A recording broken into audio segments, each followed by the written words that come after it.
Now then, and welcome to what is an absolutely glorious day here in West Yorkshire. Perfect day for having a brew day. It's my last day off before I go back to work tomorrow. So boo to that. But you know, you've got to go back sometime, haven't you? So yes, well, where was I? Oh yeah, so this is my brew day video. As part of the 28-day challenge that Sarah and Graham have challenged us to do to produce a BrewTube video. Long time lurker in the grand scheme of things and poster of pictures, but not videos necessarily, which is kind of the opposite of BrewTube really, isn't it? So anyway, yeah, brewing up 70 litres of Kölsch today using Weyermann Barke Pils malt and a touch of Weyermann Vienna malt. I don't tend to use Vienna in my Kölsches, prefer usually a touch of wheat, but after listening to the Hop Edition podcast about Kölsches, I thought I'll give it a go. So yeah, a slight twist on that will also be IHO33, which came to me in a mystery pack from the malt miller. I thought it was worth trying. It's meant to be a modern, refreshing lager hop with sort of lime zest and a couple of other refreshing citrus. I thought it'd be perfect as a spring beer, which I'll be brewing this up as a Eurovision beer for a Eurovision party that we're having. You know, don't know what your opinions are on Eurovision, but to me it's just a good excuse to have some friends around and have a piss up, to basically put it in blunt terms. So yeah, so as I said, we've got Barke Pils and Weyermann Vienna malt in the mash. I'll be showing you up some milling videos and weighing the grain out, and then showing you my mashing, which I'm going to dough in for a 50-degree protein rest as a very thick mash. And then I'm going to add almost boiling water to the remainder amount of my mash water to bring it up to roughly 63 degrees for a nice dry finish. Then start recirculating. So I've got my water on at the moment, as you can see, or here more to the point, here the pump's recirculating. So yeah, might as well get mashed in.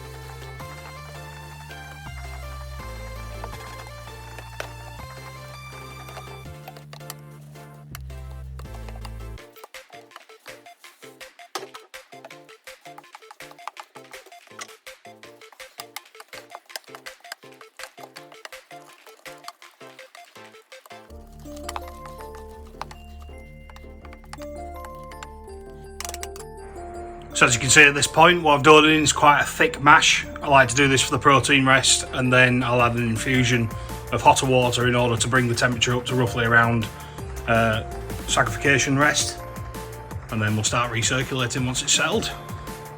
It's got a nice runoff going on at the moment, pretty steady flow, maintaining nice pressure levels within the mash tun, sitting roughly around 62.5, however the top probe reading the input, the work going back into the mash tun is 64.5, so we're not too far off there.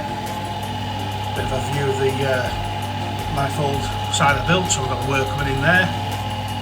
Nice little diaphragm valve there that controls the speed of the mash quite steadily.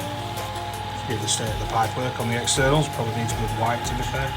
And then we've got another pump that controls the recirculation within the HLT. So then when I come to sparge, I switch my valve over, like that, and it runs off water straight from the HLT through the manifold, that we then obviously flip this valve this way, and that then sends water back through the coil, back through the top, recirculating. Got an HLT recirculation coil in there.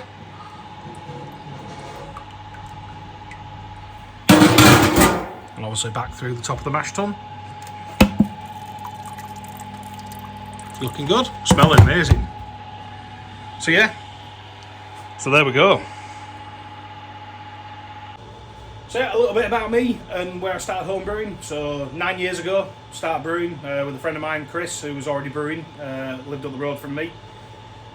He had a 25 litre kit that he used a thermos cooler box and an old Barke kettle with a copper manifold that he made himself.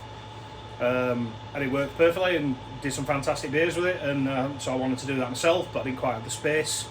So I started brewing on a 5-litre soup pan, which, you know, after doing that for a little bit, I realised it's just as much effort to brew 5 litres as it was to brew 20 litres.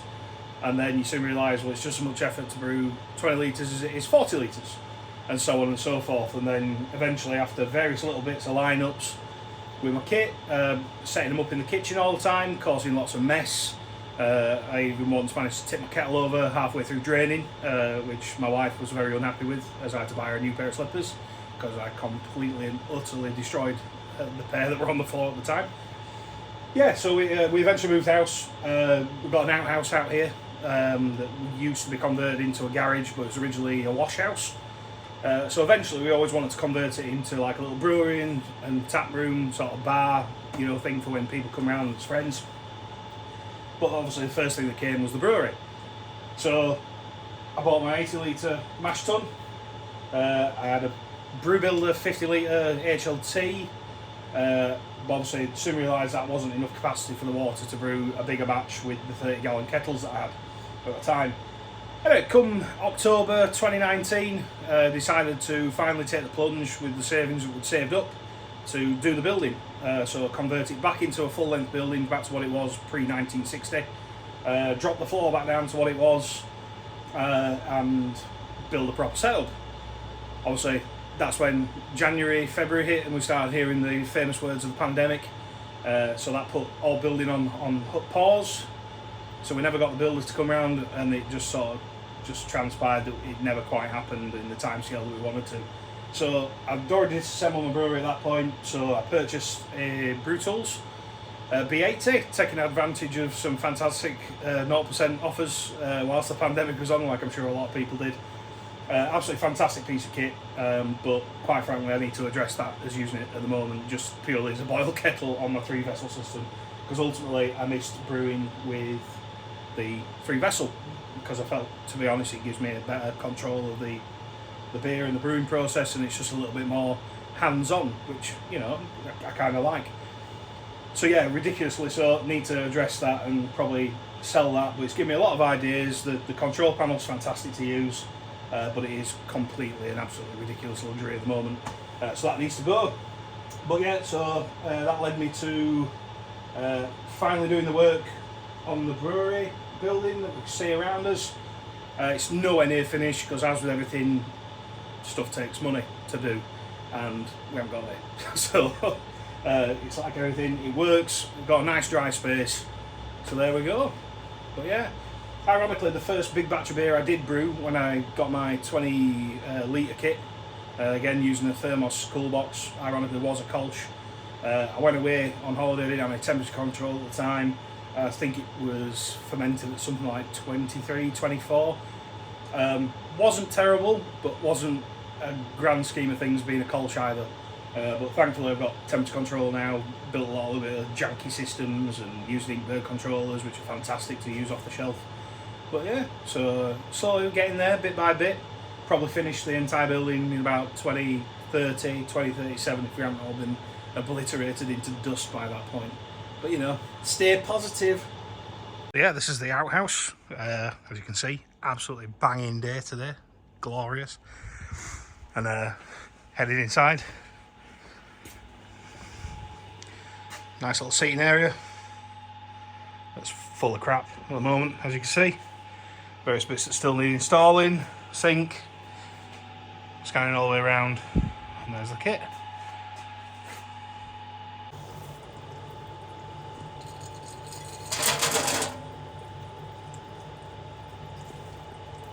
It's got a 70-gram edition first wort of Lorien hops. Wort's looking pretty clear. Nice slow runoff. See how we get to. With the barbecue as well. Got a bit of chicken shawarma on the action. Hopefully done in a couple of hours. Happy days. Time of the day to have a quick snifter. Straight out of the tank, because I've still not kegged it yet. Busy lad. Nearly there, just another litre to go. As you can see, slightly on the pace there with the table. Put that last few remaining bits in.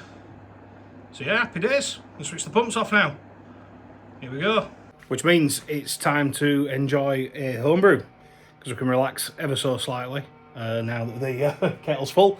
Just got to keep an eye on it for the boil over, as everyone else does. Normal things when brewing. Don't have an unwatched kettle never boils and all that sort of stuff. So I'm turning my back on it. So there you go. So yeah, the homebrew was cleared absolutely fantastically. I'm going to sort of focus on that. Clarity's insane. It's the first time I've used a Browsol Special in the fermenter. Usually use it just at the end of the boiling whirlpool. Splits the proteins into like a silicate. I don't quite understand the science of it. However, here we are. So it's a 6.3% West Coast IPA. All Simpsons Vienna base malt with a few extra bits and bobs like a couple of toasted oats. So not your traditional run-of-the-mill West Coast IPA, but that said, quite a lot of modern West Coast IPAs seem to have oats in nowadays. At least that's what I'm led to believe these with reading our various articles and bits and bobs. So yeah, it's Mosaic. Sorry, the chiller just came back on and I thought something was boiling over. Yeah, so Mosaic and Citra and Simcoe in the boil. Fermented quite nicely with M44, which is Mangroves Jack's West Coast yeast. Could have gone a little bit drier for my personal taste, but I'm not utterly dissatisfied with it because it was meant to be a pale ale in the first place. Ended up with a lot more efficiency than expected, so therefore I ended up with a lot more sugar than expected, so therefore a stronger beer, which isn't always a bad problem to have, except your sessions always become a little bit short. So anyway, yeah, then backing up in the dry up is Galaxy, Nelson Sauvin and Citra again with a spot of Mosaic. So get that nice sort of dank aroma from the Mosaic. Nelson brings up that sort of dry vinous character. Really like it.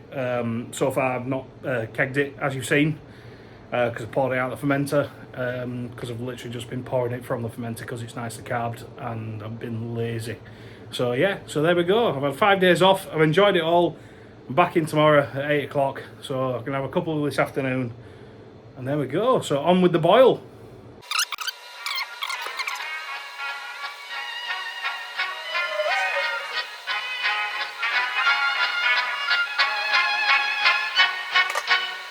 Vad hakten alla fullfest hela dagen.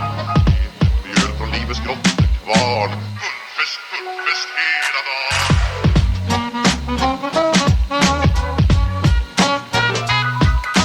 Stort och stort, det har vi alltid gjort. Så det är fullfest hela dagen.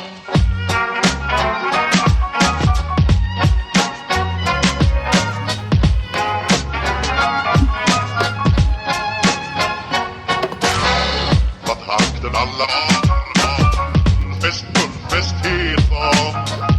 Mjöl från livets grottekvarn. Fullfest hela dagen.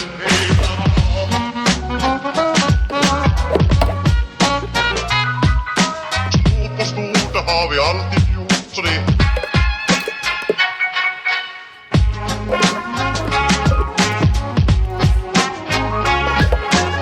Adra och tjocka, hur ska vara det bra, ja.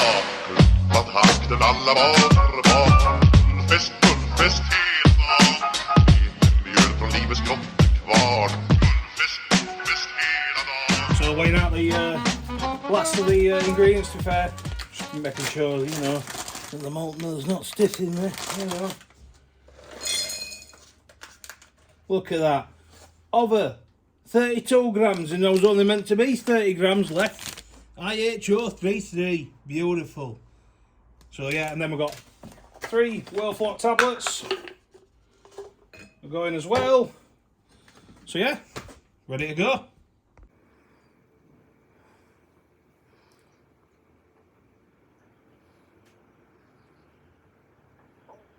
So Brewday so far, no boilovers to speak of as of yet. Still looking good. We've put the 100 grams of Tettnang in at 20 minutes, and then followed by the last 30 grams of the 32 grams. With that, the boil's over. 90 full minutes. and the rather rudimentary method of chilling. Also save the water for cleaning.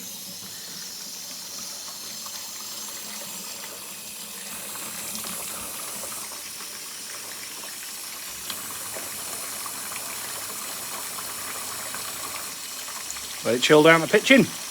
Beautiful protein split. Naturally using a fruit glass, however it's a shot glass.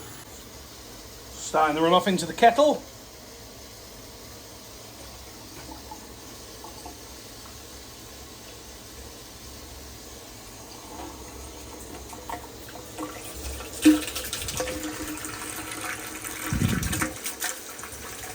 Nice squeaky splash.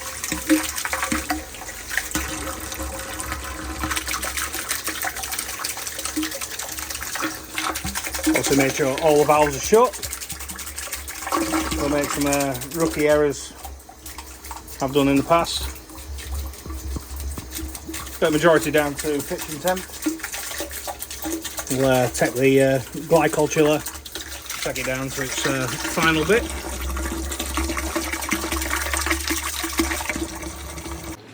So yeah, all in all, there we go. Kölsch Brewday, slightly lower than expected. There's my little rig up for getting the last couple of bits out of the cooling lines. Not unhappy with the amount of chub that's there. Probably looking about 2 litres if that, so 63 litres into the fermenter. I'd consider that a bit of a successful brew day. So there we have it, my first ever BrewTube video. I hope it hasn't bored anyone to death. It's always been good to actually watch other people's BrewTube videos. It's you learn off other people's techniques, as well as obviously finding it entertaining and the amusement that goes with it sometimes. But yeah, no, it's been a successful brew day for me as far as I'm concerned. Slightly up on the OG, we've got 1050 instead of 1046, and a slightly obviously lower volume, which obviously accounts for potentially the higher gravity reading.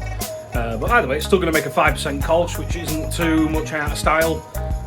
Hoping to see, interestingly enough, what the IHO 3.3 brings to the table. All in all, a very enjoyable experience. I hope you've enjoyed the video, and hopefully I'll do some more in the future. It's been a very time-consuming thing, but very enjoyable. Cheers, thanks for watching.